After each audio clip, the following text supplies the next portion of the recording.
Hello to nobody. I'm live. My hair is really bad. There was nothing I could do. It's okay, because I'm not talking to anybody right now. I will do my customary here I am tweet.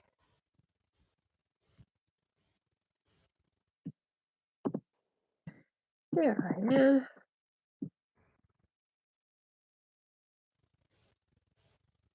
And we got one. Hello, welcome.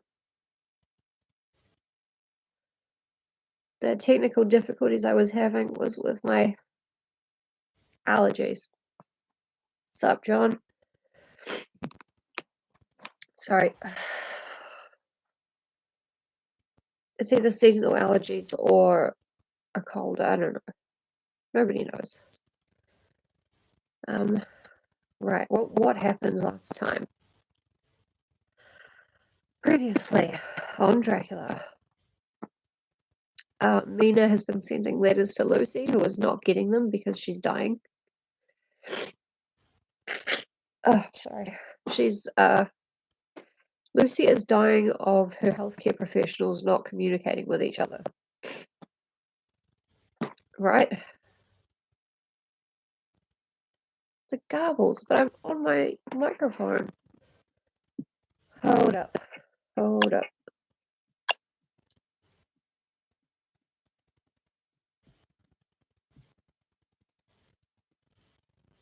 Google Chrome is using a microphone, that's fine.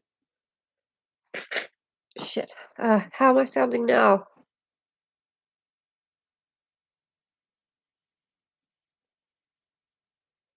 I might move the microphone. How's that? Is that better? Okay, good. Oh, fuck, I'm sorry. I think I'm sick. Who cares? I'm not as sick as Lucy. Poor Lucy. Okay. Sorry, I thought I heard a cat leaving something dead outside. Okay, so last time on Dracula, Mina's been sending letters to Lucy. Lucy is dying because Professor Van Helsing is not sharing any information with Dr. Seward. He's sharing a little bit, and then Dr. Seward in turn is not sharing any of that with anybody. So a bunch of mistakes have happened, and Lucy is tragically dead. And the one thing I always forget about this is that she's 20 years old. She's only 20. Poor bitch. Oh, I'm so sorry. It's not dust this time. I mean, yeah, awesome. You'll be able to hear me sniffle and complain. Yep, okay, Dr. Van Helsing, he's telling Dr. Seward a few things, but not everything. Dr. Seward, in turn, is telling Lucy's other two husbands some things, but not everything. And there have been a bunch of fuck-ups. Lucy's mother took all the garlic out of her room and opened all the windows, so arguably she deserved what she got. She didn't, because she didn't know anything was wrong. But yeah, Mrs. Westenra is deceased. Fuck. Which is very sad, except for the bit where she keeled over dead and headbutted Lucy, and then Lucy got trapped underneath her, and it was horrifying, but also very funny. So Mina's writing these letters from Budapest. Well, they're coming home. Her and Jonathan, they've gotten married. And their, like, mentor guy, who Jonathan works for, Mr. Hawkins, he made a will in their favor because he doesn't have any kids, and just snuffed it, like, immediately. He died. So we've had 2 parental deaths so far, and Arthur Homewood's dad, Arthur is the one of Lucy's 3 husbands who actually got a yes to his proposal. His dad is very sick. And Let me think. There was another thing that was important. Quincy Morris, the American, he has returned, and Bram Stoker is still completely in love with him. He is just the finest man in the world. It's not me, it's the text. But after Lucy receives blood from Arthur, she gets better. There's a mishap due to miscommunication, and Dracula gets it. She gets blood transfusion from Dr. Seward. She gets better. There's a fuck up. She gets Draculaed. She gets a blood transfusion from Professor Van Helsing, I think. Did that one go through or not? But anyway, she gets better. She gets Draculaed. She gets a blood transfusion from Quincy Morris, the perfect cowboy, Bram Stoker's Mills and Boone hero. And she is not looking better immediately at all. And this is very exciting because it's the first time I've read Dracula after reading the theory that Quincy Morris is in league with Dracula the whole time. He has also told Dr. Seward about an occasion where he was out in the Red Dead Redemption places in America, and a vampire bat attacked his horse and killed it. So it's possible he met Dracula out there. We don't know. We know there is a form of undead nightmare in the Wild West. And we know there's a Dracula in Red Dead Redemption 2. So if I put all those things together, I think we know what's going on. I think they're right. Fucking dark, man. I do feel sick. Today brought to you by a little bit of winged eyeliner and a Pepsi Max Mini, because fuck it, honestly.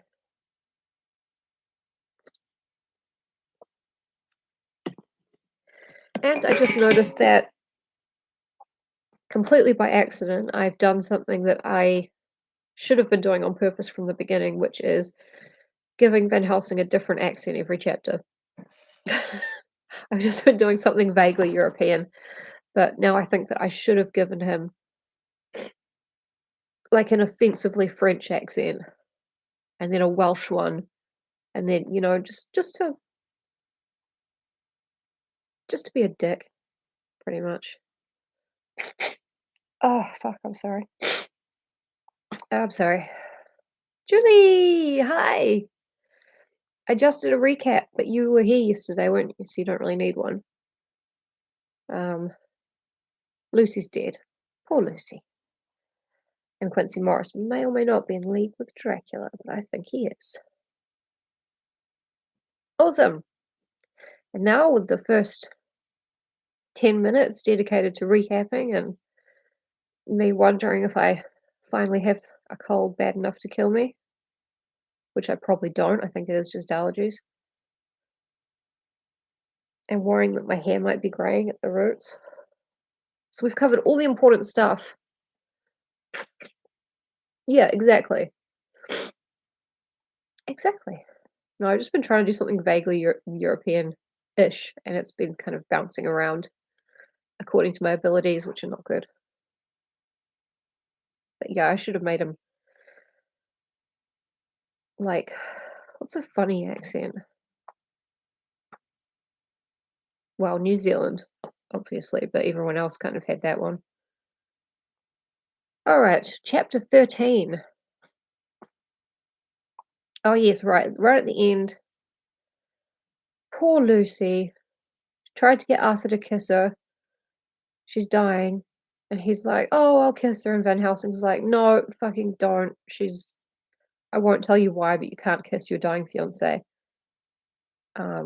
Because she was being very sexy about it, which, as we know, is a bad Boston Dracula. Park the car in Harvard Yard. I would not know how to go about doing a Boston Dracula. Yes, but then Lucy sort of shook off her sexy persona, and she was all weak and pale and just dying and not even sexy at all. And then, Arthur was allowed to kiss her on the forehead. And then she died. Dear me. Sorry. And now that she's died, her body actually looks quite good. The blood's kind of come back into her face, and she looks like she's sleeping. She's very pretty, which everyone thinks is a mark of grace, apart from Van Helsing, who thinks otherwise and says nothing because he's a dick. I'm so sorry about sniffling. I'm going to stop apologizing. The funeral, well, sorry, chapter 13, Dr. Seward's diary continued. The funeral was arranged for the next succeeding day, so that Lucy and her mother might be buried together. I attended to all the ghastly formalities, and the urbane undertaker proved that his staff were afflicted, or blessed, with something of his own obsequious suavity. Even the woman who performed the last offices for the dead remarked to me, in a confidential, brother professional way, when she had come out from the death chamber, "She makes a very beautiful corpse, sir. It is quite a privilege to attend on her. It's not too much to say that she will do credit to our establishment."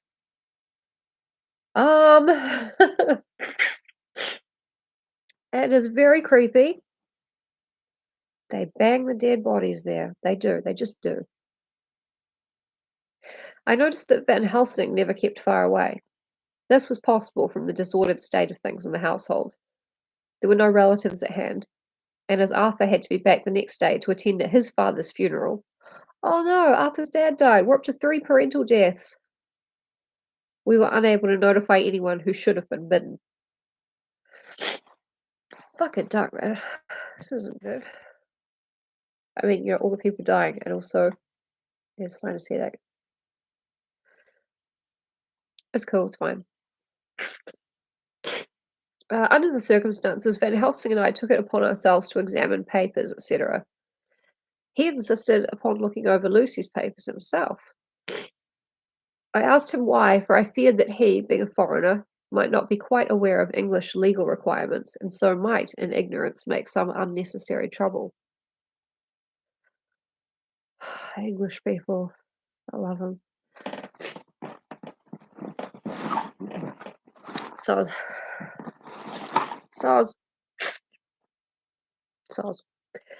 He answered me, I know. You forget that I am a lawyer as well as a doctor. But this is not altogether for the law. You knew that when you avoided the coroner. I have more than him to avoid. There may be papers more, such as this. What the fuck was that? I don't know, I'm doing my best. Shut up, you're not paying for this. As he spoke, he took from his pocketbook the memorandum which had been in Lucy's breast and which she had torn in her sleep. When you find anything of the solicitor who was for the late Mrs. Westenra, seal all her papers and write him tonight. For me, I watch here in the room and in Miss Lucy's old room all night, and I myself search for what may be. It is not well that her very thoughts go into the hands of strangers. Can't do it. I went on with my part of the work, and in another half hour had found the name and address of Mrs. Westenra's solicitor, and had written to him. All the poor lady's papers were in order. Explicit directions regarding the place of burial were given. I had hardly sealed the letter when, to my surprise, Van Helsing walked into the room, saying, "Can I help you, friend John? I am free, and if I may, my service is to you." "Have you got what you looked for?" I asked, to which he replied, "I did not look for any specific thing. I only hoped to find, and find I have, all that there was. Only some letters and a few memoranda, and a diary new begun. But I have them here, and we shall for the present say nothing of them. I shall see that poor lad tomorrow evening, and, with his sanction, I shall use some." When we had finished the work in hand, he said to me, "And now, friend John, I think we may to bed. We want sleep, both you and I, and rest to recuperate. Tomorrow we shall have much to do, but for the tonight there is no need of us. Alas!" Just tempted to make him Scottish. Dr. Van Helsing. Before turning in, we went to look at poor Lucy. The undertaker had certainly done his work well, for the room was turned into a small chapelle ardente. Don't know what that means. There was a wilderness of beautiful white flowers, and death was made as little repulsive as might be. The end of the winding sheet was laid over the face. When the professor bent over and turned it gently back, we both started at the beauty before us, the tall wax candles showing a sufficient light to note it well. All Lucy's loveliness had come back to her in death, and the hours that had passed, instead of leaving traces of decay's effacing fingers, had but restored the beauty of life, till positively I could not believe my eyes that I was looking at a corpse. Just allow me to break for 1 second here and mute the microphone. I'll be back.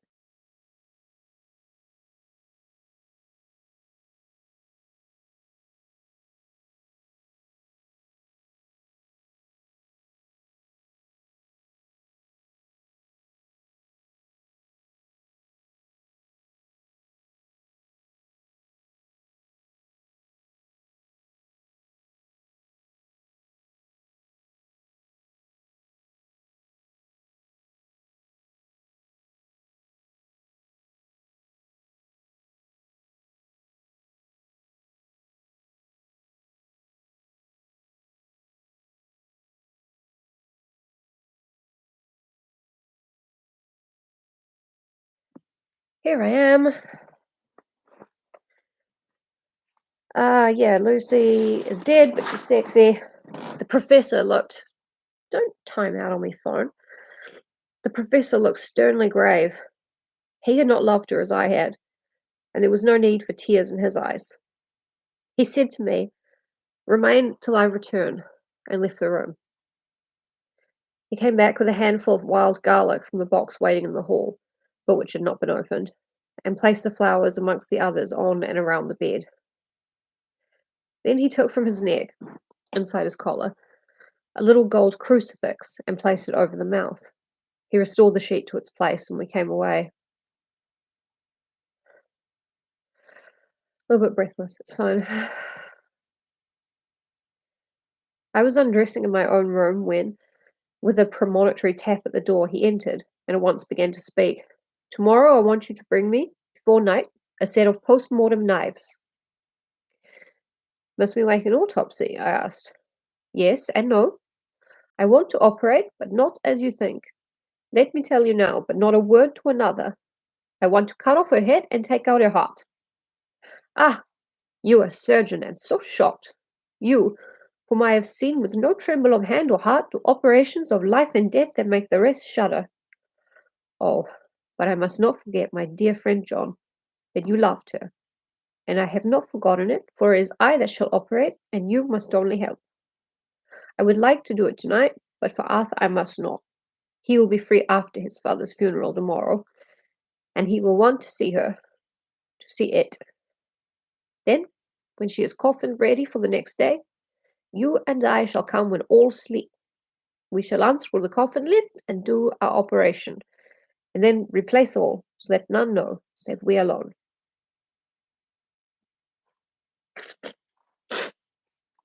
Oh, and you got to bear in mind, Dr. Seward has not heard of Dracula's yet.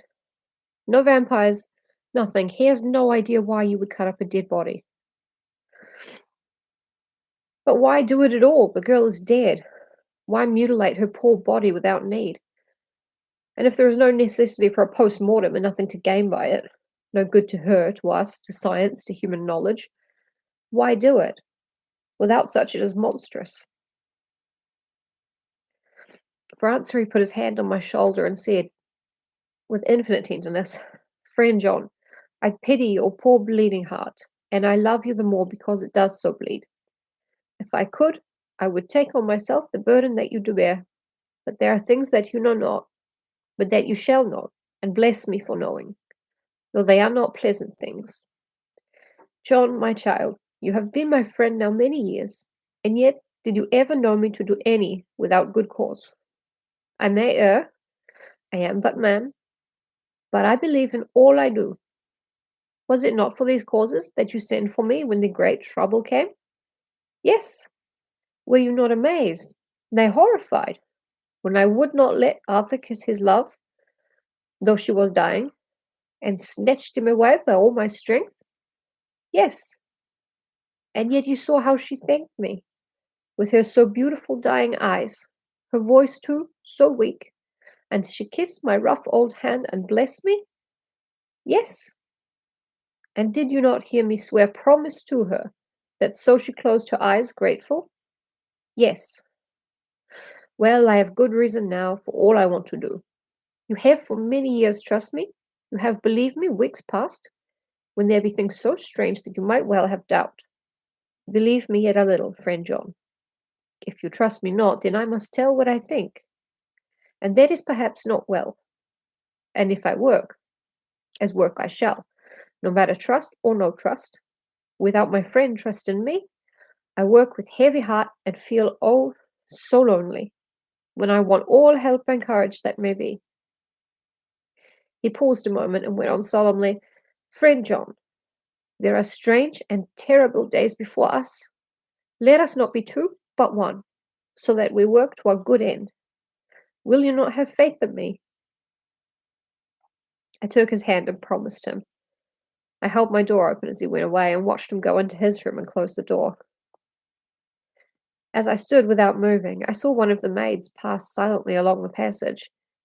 She had her back towards me, so did not see me, and go into the room where Lucy lay. The sight touched me. Devotion is so rare, and we are so grateful to those who show it unasked to those we love. Here was a poor girl putting aside the terrors which she naturally had of death, to go watch alone by the bier of the mistress whom she loved, so that the poor clay might not be lonely till laid till eternal rest. ...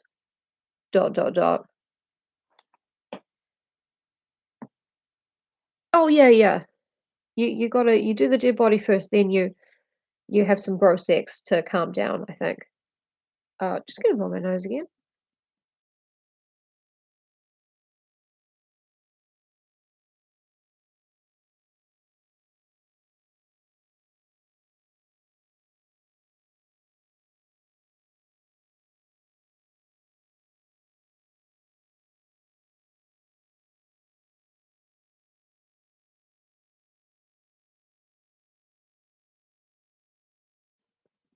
Thank you so much for bearing with. It's not pleasant for me either. I must have slept long and soundly, for it was broad daylight when Van Helsing waked me by coming into my room. He came over to my bedside and said, You need not trouble about the knives. We shall not do it. Why not? I asked, for his solemnity of the night before had greatly impressed me. Because, he said sternly, it is too late, or too early. See. Here he held up the little golden crucifix. This was stolen in the night. It's okay, it's just a cold, I think. Bit of a sinus headache, a lot of sniffles, which is more your problem than mine, really. How stolen? I asked in wonder, since you have it now. Because I get it back from the worthless wretch who stole it, from the woman who robbed the dead and the living. Her punishment will surely come, but not through me. She knew not altogether what she did, and thus unknowing, she only stole. Now we must wait. That poor maid who was just so full of grief that she had to sit with Lucy for a while. It's just after the necklace. Well, I mean, good for her. For all she knew, they were going to bury the necklace with the body, and like, that was gold. That could be the difference between medicine and the workhouse for her. We don't know. It's not nice, I'm just saying. He went away on the word, leaving me with a new mystery to think of, a new puzzle to grapple with. The forenoon was a dreary time, but at noon the solicitor came, Mr. Markand, of Holman, Sons, Markand and Litterdale. He was very genial and very appreciative of what we had done, and took off our hands all cares as to details. During lunch he told us that Mrs. Westenra had for some time expected sudden death from her heart, and had put her affairs in absolute order. He informed us that, with the exception of a certain entailed property of Lucy's father's, which now, in default of direct issue, went back to a distant branch of the family, the whole estate, real and personal, was left absolutely to Arthur Holmwood. When he had told us so much, he went on. Frankly, we did our best to prevent such a testamentary disposition, and pointed out certain contingencies that might leave her daughter either penniless or not so free as she should be to act regarding a matrimonial alliance. Indeed, we pressed the matter so far that we almost came into collision, for she asked us if we were or were not prepared to carry out her wishes. Of course, we had then no alternative but to accept. We were right in principle, and 99 times out of 100 we should have proved, by the logic of events, the accuracy of our judgment. Ooh, la-di-da. Frankly, however, I must admit that in this case, any other form of disposition would have rendered impossible the carrying out of her wishes.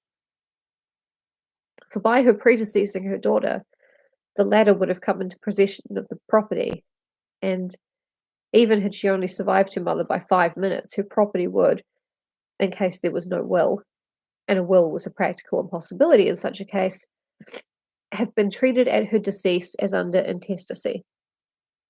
In which case Lord Godalming, though so dear a friend, would have had no claim in the world, and the inheritors, being remote, would not be likely to abandon their just rights for sentimental reasons regarding an entire stranger. I assure you, my dear sir, I am rejoiced at the result. Perfectly rejoiced.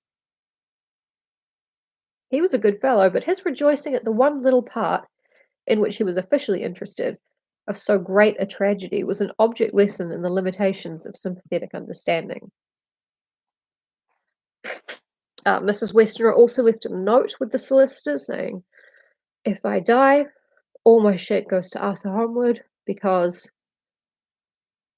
Dr. Seward and Quincy Morris are scrubs, and my daughter would not marry them. I would rather see her broke and penniless." Can hurt to hear, but it was specifically in the will. So he did not remain long, but said he would look in later in the day and see Lord Godalming. His coming Arthur Holmwood is Lord Godalming now, because his dad died, right? So three parental deaths so far, because Mr. Hawkins counts as a father figure.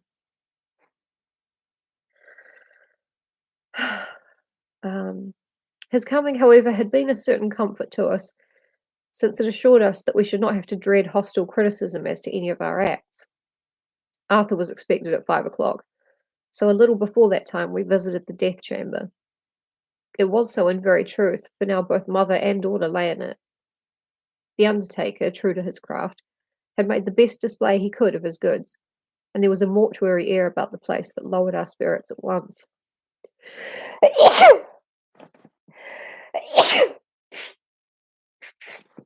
Oh, Gesundheit to me.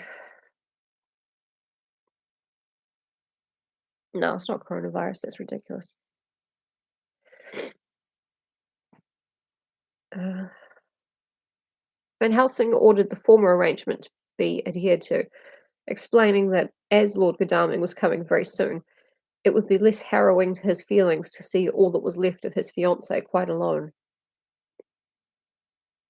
The undertaker seemed shocked at his own stupidity, and exerted himself to restore things to the condition of which we left them the night before, so that when Arthur came, such shocks to his feelings as we could avoid were saved. Just gonna blow my nose again. Essentially, they're moving Mrs. Westerner's body to another room so that Arthur Holmwood can, like, I don't know, pash the dead body or whatever.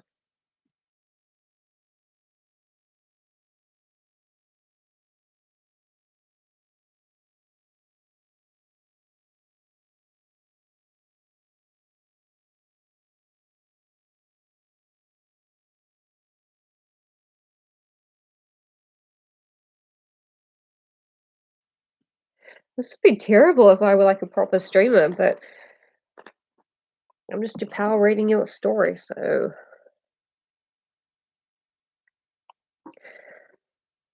poor fellow.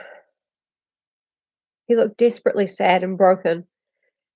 Even his stalwart manhood seemed to have shrunk somewhat under the strain of his much tried emotions.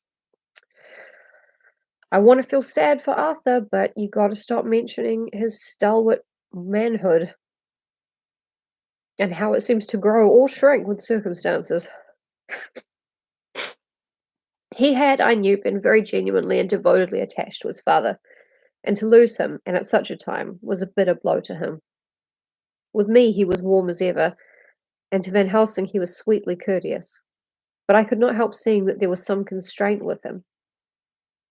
The professor noticed it too, and motioned me to bring him upstairs. I did so and left him at the door of the room, as I felt he would like to be quite alone with her. But he took my arm and led me in, saying huskily, "You loved her too, old fellow. She told me all about it, and there was no friend had a closer place in her heart than you. I don't know how to thank you for all you have done for her. I can't think yet." Here he suddenly broke down and threw his arms around my shoulders and laid his head on my breast, crying, "Oh, Jack, Jack, what shall I do? The whole of life seems gone from me all at once, and there is nothing in the wide world for me to live for."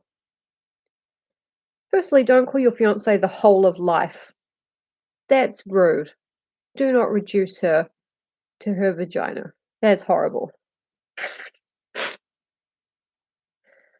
Secondly,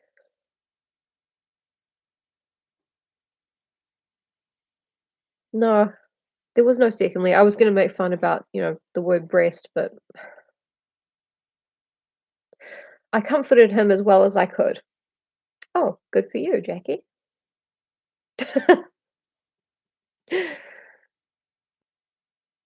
In such cases, men do not need much expression. A grip of the hand, a tightening of an arm over a shoulder, a sob in unison are expressions of sympathy dear to a man's heart. Yeah. Only girls cry when their father and fiancé and prospective mother-in-law all die within 24 hours of each other. Fuck a duck.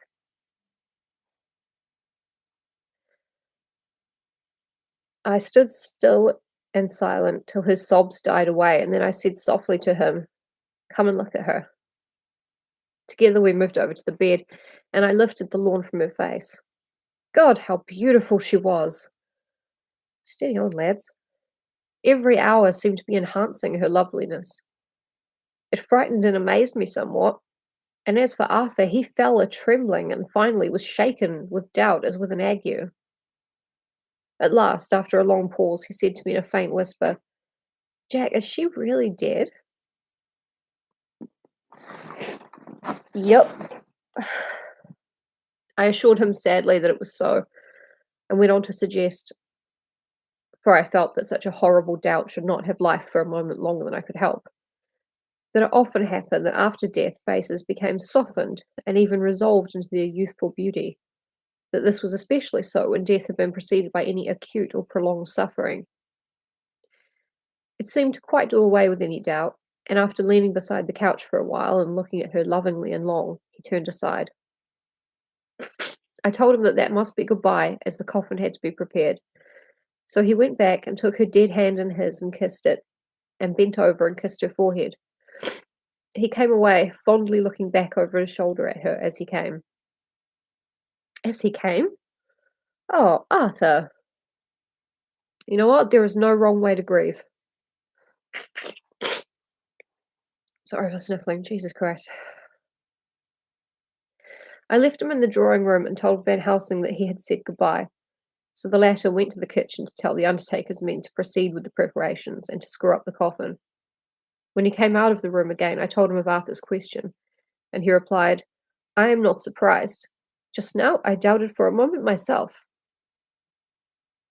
We all dined together, and I could see that poor Art was trying to make the best of things. Van Helsing had been silent all dinner time, but when we had lit our cigars, he said, "Lord—" but Arthur interrupted him. No, no, no, not that, for God's sake. Not yet, at any rate. Forgive me, sir, I did not mean to speak offensively. It is only because my loss is so recent." The professor answered very sweetly, "I only used that name because I was in doubt. I must not call you Mister, and I have grown to love you. Yes, my dear boy, to love you, as Arthur." Yeah, Art doesn't want to be called Lord Godalming because that was Please, Lord Godalming is my father. Call me Arthur Holmwood. Why do I have two surnames? Doesn't matter. Ugh. Arthur held out his hand and took the old man's warmly. Call me what you will, he said. I hope I may always have the title of a friend. And let me say that I am at a loss for words to thank you for your goodness to my poor dear. He paused a moment and went on. I know that she understood your goodness even better than I do, and if I was rude or in any way wanting at that time, you acted so. You remember. The professor nodded. You must forgive me. He was answered with a grave kindness. I know it was hard for you to quite trust me then, for to trust such violence needs to understand, and I take it that you do not, that you cannot trust me now, for you do not yet understand. And there may be more times when I shall want you to trust when you cannot, and may not, and must not yet understand. But the time will come when your trust shall be whole and complete in me, and when you shall understand as though the sunlight himself shone through. Then you shall bless me from first to last for your own sake, and for the sake of others, and for her dear sake to whom I swore to protect. And indeed, sir, said Arthur warmly, I shall and always trust you. I know and believe you have a very noble heart, and you are Jack's friend, and you are hers. You shall do what you like. Sorry, it sounds kind of like Van Helsing's gearing up to ask if he can just sort of muck around with the corpse a little bit, which he is. The professor cleared his throat a couple of times, as though about to speak, and finally said, May I ask you something now? Certainly. You know that Mrs. Westenra left you all her property? No, poor dear. Never thought of it. And as it is all yours, you have a right to deal with it as you will. I want you to give me permission to read all Miss Lucy's papers and letters. Believe me, it is no idle curiosity. I have a motive of which, be sure, she would have approved. I have them all here. I took them before we knew that all was yours, so that no strange hand might touch them, no strange eye look through words into her soul. I shall keep them if I may. Even you may not see them yet, but I shall keep them safe. No word shall be lost, and in the good time I shall give them back to you. It's a hard thing I ask, but you will do it, won't you? For Lucy's sake. Arthur spoke out heartily like his old self. Dr. Van Helsing, you may do what you will. I feel that in saying this I am doing what my dear one would have approved. I shall not trouble you with questions till the time comes. Has anyone noticed that Arthur has not referred to Lucy by name this whole time? Did he forget her name? No, but that's kind of the vibe I'm getting. The old professor stood up as he said solemnly, And you are right. There will be pain for us all, but it will not be all pain, nor will this pain be the last. We, and you too, you most of all, my dear boy, will have to pass through the bitter water before we reach the sweet. But we must be brave of heart and unselfish, and do our duty, and all will be well. I slept on a sofa in Arthur's room that night. Oh, did you? Van Helsing did not go to bed at all. He went to and fro as if patrolling the house, and was never out of sight of the room where Lucy lay in her coffin, strewn with the wild garlic flowers, which sent through the odour of lily and rose a heavy, overpowering smell into the night. Sorry about the sniffling. Actually, no, I'm not sorry about the sniffling, because it's New Zealand's government that banned Sudafed. They're the ones to blame for my sniffling, okay? Write them a letter. I mean, don't, you know. Mina Harker's journal. 22nd September, in the train to Exeter, Jonathan sleeping. And in the last chapter, of course, Mina was writing letters to Lucy about, you know, how awesome it is to get married. Why haven't I heard from you? Pretty sad. It seems only yesterday that the last entry was made, and yet how much between then and Whitby and all the world before me. Jonathan away and no news of him, and now married to Jonathan. Jonathan a solicitor, a partner, rich, master of his business, Mr. Hawkins dead and buried, and Jonathan with another attack that may harm him. Some day he may ask me about it. Down it all goes. I am rusty in my shorthand. See what unexpected prosperity does for us. So it may be as well to freshen it up again with an exercise, anyhow. So this is the good thing about found footage, is finding a plausible reason for why these people are filming, or in Mina's case, writing everything down. The service was very simple and very solemn. This is Mr. Hawkins' service, not Lucy's. There were only ourselves and the servants there, one or two friends of his from Exeter, his London agent, and a gentleman representing Sir John Paxton, the president of the Incorporated Law Society. Jonathan and I stood hand in hand, and we felt that our best and dearest friend was gone from us. ... And well might you ... Mina, if we're going to start talking about best friends being dead.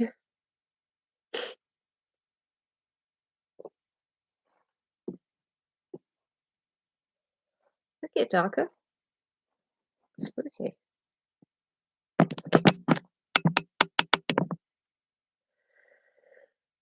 We came back to town quietly, taking a bus to Hyde Park Corner. Jonathan thought it would interest me to go into the Row for a while, so we sat down, but there were very few people there, and it was sad-looking and desolate to see so many empty chairs. It made us think of the empty chair at home, so we got up and walked down Piccadilly. Jonathan was holding me by the arm, the way he used to in old days before I went to school. I felt it very improper, for you can't go on for some years teaching etiquette and decorum to other girls without the pedantry of it biting into yourself a bit. But it was Jonathan, and he was my husband, and we didn't know anybody who saw us, and we didn't care if they did. So on we walked. Something wrong with taking your husband's arm in public, apparently. I was looking at a very beautiful girl in a big cartwheel hat sitting in a Victoria outside Giuliano's. Mina's always looking at beautiful girls. Oh, Mina. I wish you could have lived in a more lesbotic time. Yeah, well, apparently what Mina was teaching to the schoolgirls was not to do it. I know. Somebody's just looking. My God, I'm getting brain fever because I saw a man and a woman linking arms in public. If they are not married, I will drop dead right here in the street. I will do Mrs. Westenra and headbutt my daughter as I go down. And that was the Victorian era, really. Please tune in for more TED Talks about the Victorian times.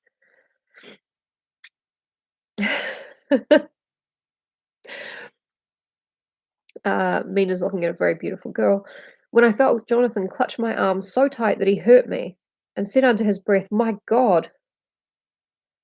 Maybe he saw another couple linking arms. I am always anxious about Jonathan, for I fear that some nervous fit may upset him again. So I turned to him quickly and asked him what it was that disturbed him.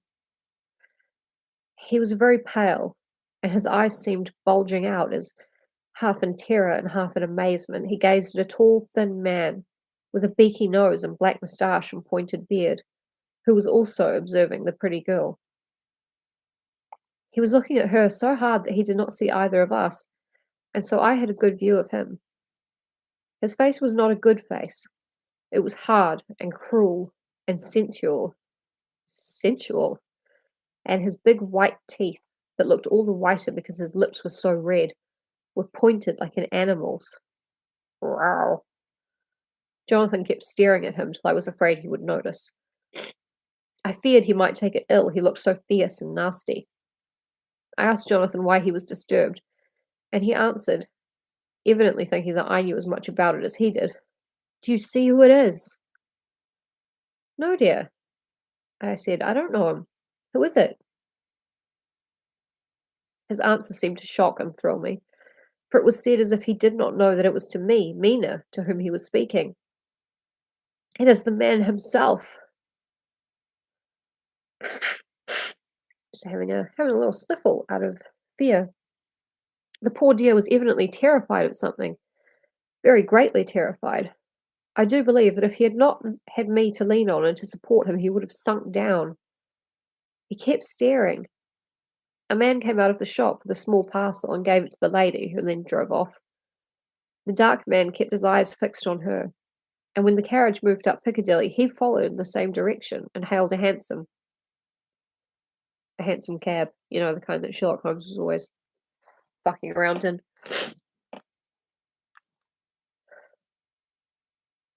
Jonathan kept looking after him and said, as if to himself, I believe it is the Count, but he has grown young. My God, if this be so. Oh my God. My God, if I only knew. If I only knew. He was distressing himself so much that I feared to keep his mind on the subject by asking him any questions, so I remained silent. I drew him away quietly, and he, holding my arm, came easily. I'm sorry that I'm such a child, but, Jonathan, holding my arm, yeah, he came easily. All he had to do was hold my arm. That's what a bad bitch I am. That's amazing. I'm sorry. I'm sorry, Mina. I'm sorry, Jono. I'm sorry, Bram Stoker. We walked a little further and then went in and sat for a while in the Green Park. It was a hot day for autumn, and there was a comfortable seat in a shady place. After a few minutes staring at nothing, Jonathan's eyes closed and he went quietly into a sleep with his head on my shoulder. I thought it was the best thing for him, so did not disturb him. In about 20 minutes he woke up and said to me quite cheerfully, Why, Mina, have I been asleep? Oh, do forgive me for being so rude. Come and we'll have a cup of tea somewhere. He had evidently forgotten all about the dark stranger, as in his illness he had forgotten all that this episode had reminded him of. I don't like this lapsing into forgetfulness. It may make or continue some injury to the brain. I must not ask him for fear I should do more harm than good, but I must somehow learn the facts of his journey abroad. The time has come, I fear, when I must open that parcel and know what is written. Oh, Jonathan, you will, I know, forgive me if I do wrong, but it is for your own dear sake. I know! People are just coming and coming, apart from all the parental figures who are going. Haha. And this packet Mina's talking about, if you missed the episode about that, is the story that Jonathan wrote down after he escaped from Castle Dracula at the place where Sister Agatha is, the convent of St. Joseph and St. Mary in Budapest. And he sealed it up with Mina, and they both swore never to look at it unless there was some terrible duty. And I know it's not the point, but I'm kind of stoked at how well the PTSD is kind of represented. And how not forgiving, because you don't need to forgive PTSD, but how tolerant Mina is of it. She never sort of even implies that Jonathan being all fucked up because something terrible happened to him makes him less than manly or anything, which is an incredible attitude for the time and place. Victorian England, two words that really don't express a lot of emotional intelligence, emotional whatever, tolerance, something. Later, a sad homecoming in every way, the house empty of the dear soul who was so good to us, Jonathan still pale and dizzy under a slight relapse of his malady, and now a telegram from Van Helsing, whoever he may be. You will be grieved to hear that Mrs. Westenra died 5 days ago, and that Lucy died the day before yesterday. They were both buried today. Oh, what a wealth of sorrow in a few words. Poor Mrs. Westenra. Poor Lucy. Gone. Gone and never to return to us. And poor Arthur, to have lost such sweetness out of his life. God help us all to bear our troubles. And I have to say, getting a cold, not the best for reading. Very good for reading when people are in a very sad mood. You really start ahead there. Dr. Seward's diary, 22nd September. It is all over. Arthur has gone back to Ring and has taken Quincy Morris with him. Arthur, rebound. What a fine fellow is Quincy. I believe in my heart of hearts that he suffered as much about Lucy's death as any of us, but he bore himself through it like a moral Viking. What is a moral Viking?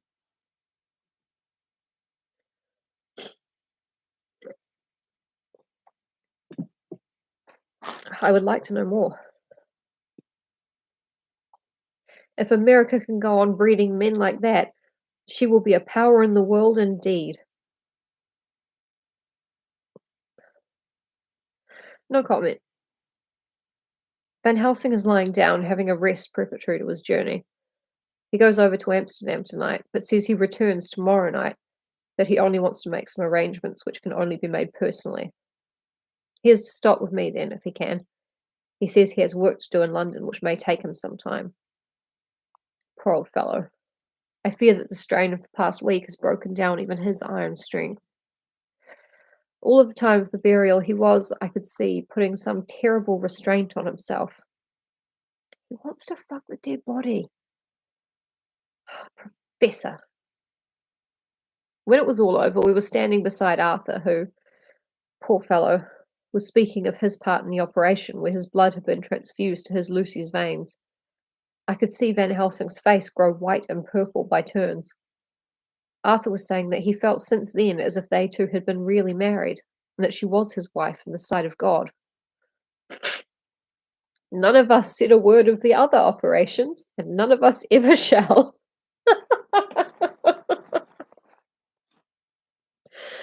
I just feel like, because I gave her my very heart's blood, it felt like that was us getting spiritually married and also having spiritual sex. Anyway, what were you guys getting up to lately? You guys, no? Arthur and Quincy went away together to the station, and Van Helsing and I came on here. The moment we were alone in the carriage, he gave way to a regular fit of hysterics. He has denied to me since that it was hysterics, and insisted that it was only his sense of humour asserting itself under very terrible conditions. He laughed till he cried. Van Helsing loves internet irony. He laughed till he cried, and I had to draw down the blinds lest anyone should see us and misjudge. And then he cried, till he laughed again, and laughed and cried together, just as a woman does.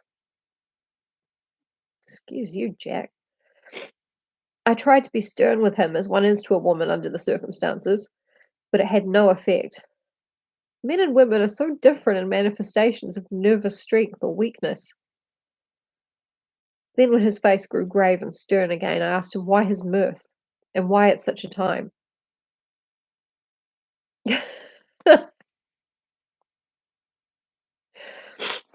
Oh, it's crazy. His reply was in a way charismatic, characteristic of him, for it was logical and forceful and mysterious. He said, "Ah, you don't comprehend, friend John. Do not think that I am not sad, though I did laugh. See, I have cried even when the laughter choked me. But no more think that I am all sorry when I cry, for the laugh he come just the same. Keep it always with you, that laughter will knock at your door and say, 'May I come in?' Is not the true laughter. No, he is a king, and he come when and how he like. He ask no person, he choose no time of suitability. He say, 'I am here. Behold, in example, I grieve my heart out for that so sweet young girl. I give my blood for her, though I am old and worn. I give my time, my skill, my sleep. I let my others suffer as one, so that she may have all. And yet I can laugh at her very grave. Laugh when the clay from the spade of the sexton drop on her coffin and say, thud, thud to my heart, till it send back the blood from my cheek. My heart bleed for that poor boy, that dear boy, so of the age of mine own boy, had I been so blessed that he live, and with his hair and eyes the same. There, you know now why I love him so. And yet when he say things that touch my husband heart to the quick, and make my father heart yearn to him as to no other man, not even to you, friend John, for we are more level in experiences than father and son. Yet even at such a moment King Laugh he come to me, and shout and bellow in my ear, Here I am, here I am, till the blood come dance back and bring some of the sunshine that he carry with him to my cheek. Oh, friend John, it is a strange world, a sad world, a world full of miseries and woes and troubles, and yet when King Laugh come, he make them all dance to the tune he play. Bleeding hearts and dry bones of the churchyard, and tears that burn as they fall, all dance together to the music that he make, with that smileless mouth of him. And believe me, friend John, that he is good to come and kind. We men and women are like ropes drawn tight with strain, that pull us different ways. Then tears come, and like the rain on the ropes, they brace us up, until perhaps the strain become too great, and we break. But King Laugh, he come like the sunshine, and he ease off the strain again, and we bear to go on with our labour, what it may be. Pretty much just explained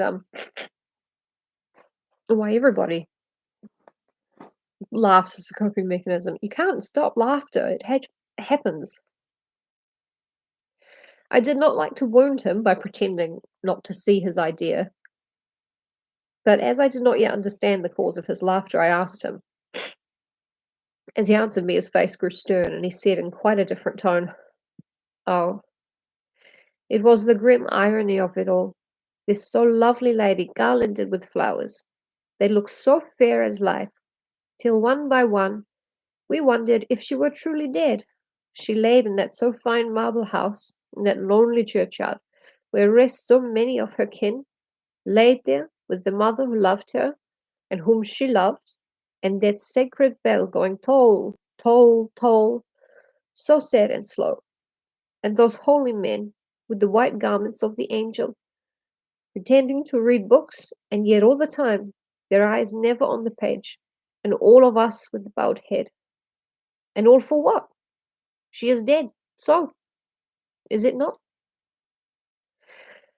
Well, for the life of me, Professor, I said, I can't see anything to laugh at and all that. Poor sod. Why, your explanation makes it a harder puzzle than before. But even if the burial service was comic, what about poor Art and his trouble? Why, his heart was simply breaking. Just so. Said he not that the transfusion of his blood to her veins had made her truly his bride? Yes, and it was a sweet and comforting idea for him. Quite so. But there was a difficulty, friend John. If so that, then what about the others? Ho ho! Then this so sweet maid is a polyandrist, and me, with my poor wife dead to me, but alive by church's law, though no wits, all gone, even I, who am faithful husband to this now no wife, am bigamist. I don't see where the joke comes in there either, I says. Oh, it adds an extra layer of terrible sadness to Van Helsing's life that his wife is, I don't know, has Alzheimer's or something. I did not feel particularly pleased with him for saying such things. He laid his hand on my arm and said, Friend John, forgive me if I pain. I showed not my feeling to others when it would wound, but only to you, my old friend whom I can trust. If you could have looked into my very heart then, when I want to laugh, if you could have done so when the laugh arrived, if you could do so now, when King Laugh have packed up his crown, and all that is to him, for he got far, far away from me, and for a long, long time, maybe you would perhaps pity me the most of all. I was touched by the tenderness of his tone, and asked why. Because I know. And now we are all scattered, and for many a long day loneliness will sit over our roofs with brooding wings. Lucy lies in the tomb of her kin, a lordly death house in the lonely churchyard, away from teeming London. where the air is fresh and the sun rises over Hampstead Hill, and where wildflowers grow of their own accord. So I can finish this diary, and God only knows if I shall ever begin another. If I do, or if I even open this again, it will be to deal with different people and different themes, for here at the end, where the romance of my life is told, ere I go back to take up the thread of my life work, I say sadly and without hope, finis. He is such a fucking drama queen. Oh my god. At least we know Van Helsing is an irony dude now. It makes a lot of sense. That is not the end of the chapter. We have a couple of newspaper articles, although they're not by the same guy who made me do that awful Cornish accent. I don't know what that was about. Oh, I got a tickle in my throat. Oh no, this is bad.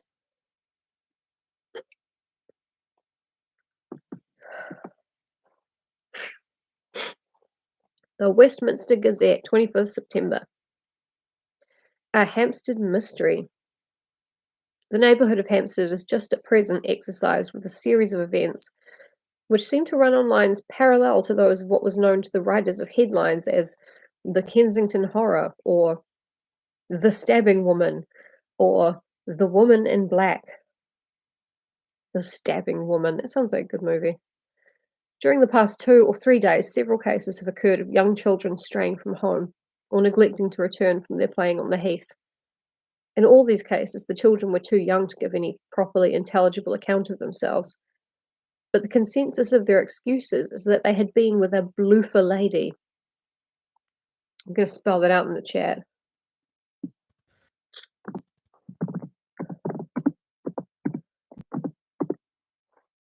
I still call the cat that sometimes.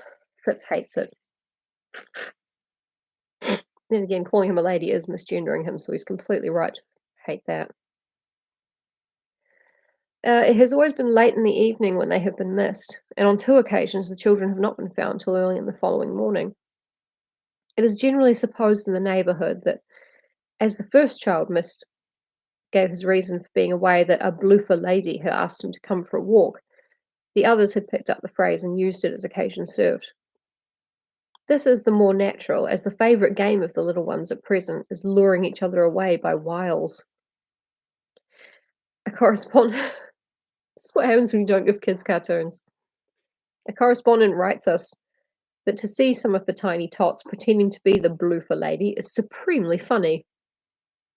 Some of our caricaturists might, he says, take a lesson in the irony of grotesque by comparing the reality and the picture. It is only in accordance with general principles of human nature that the bloofer lady should be the most popular role at these al fresco performances. Our correspondent naively says that even Ellen Terry could not be so winningly attractive as some of these grubby-faced little children pretend, and even imagine themselves to be. Ellen Terry was a famous actress of the day, and I'm pretty sure Bram Stoker proposed to her a few times. Don't trust me. Don't take my word for any of this. There is, however, possibly a serious side to the question. For some of the children, indeed all who have been missed at night, have been slightly torn or wounded in the throat. Slightly. Yeah, okay. The wounds seem much as might be made by a rat or a small dog, and although of not much importance individually, would tend to show that whatever animal inflicts them has a system or method of its own. The police of the division have been instructed to keep a sharp lookout for straying children, especially when very young, in and around Hampstead Heath, and for any strayed dog which may be about. Okay. Some kids are getting lured to stay out late at night by apparently a beautiful lady, which is really funny. And when you see them during the day pretending to be the beautiful lady, that's also hilarious. That is so funny. Also, they do have like wounds on their necks, but you know, that's honestly not the important part. The important part is that some poor children are in trouble, and it's funny. The Westminster Gazette, 25th September, extra special. The Hampstead horror, another child injured, the Bloofer lady. These are all headlines. We have just received intelligence that another child, missed last night, was only discovered late in the morning after a furze bush at the Shooters Hill side of Hampstead Heath, which is perhaps less frequented than the other parts. It has the same tiny wound in the throat as has been noticed in other cases. It was terribly weak and looked quite emaciated. It too, when partially restored, had the common story to tell of being lured away by the Bloofer lady. I have a lot of questions. That's the end of the chapter. I have a lot of questions. I don't know if they're going to be resolved. Um, I mean, I'm not questioning why the newspaper is so dismissive of these poor children getting kidnapped and coming back wounded. Obviously, that's because they're not rich, so why would anyone give a shit? But Van Helsing knows what to do with Lucy. Is he just gonna leave her there for a little while? I mean, he's just gonna leave her. Like, "Oh, we'll get around to that one. That's a fucking side quest. We'll chop her head off later." In the meantime, she's only pretty much preying on poor children, so it's fine. They're just urchins. Um, Also, it's interesting that Lucy is sort of luring children away, just kids, and, well, hurting them a little bit, but not killing them. They go home and they're fine. I mean, this one who looks emaciated, probably in very poor health to begin with. So it's like it's a very weird, um, it's a very weird kind of parallel with, marriage and children that was supposed to be Lucy's fate. Instead of getting married, she gets a bunch of blood transfusions and Draculaed, and instead of having children, she's having children for dinner and such.